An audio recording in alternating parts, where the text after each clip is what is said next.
নাটোরের সিংড়া উপজেলার ছোট চৌগ্রাম বাজার এলাকায় পুলিশের ধাওয়া খেয়ে ডাকাত দলের ২ সদস্য খালে ঝাঁপ দিয়ে আত্মরক্ষার চেষ্টা করেন।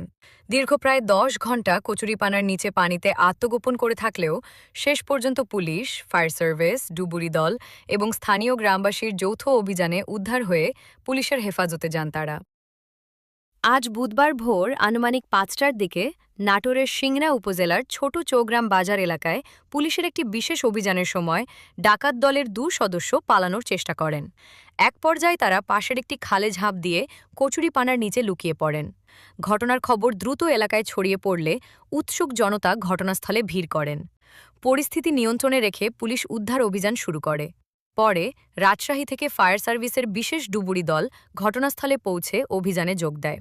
স্থানীয় গ্রামবাসীরাও উদ্ধার অভিযানে সহযোগিতা করেন।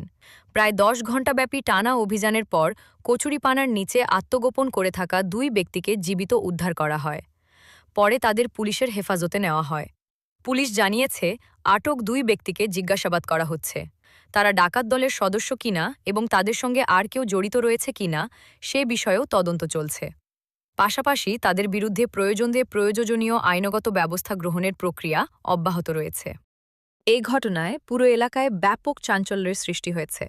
দীর্ঘ সময় ধরে চলা এই উদ্ধার অভিযান দেখতে আশপাশের বিভিন্ন এলাকা থেকে অসংখ্য মানুষ ঘটনাস্থলে ভিড় করেন।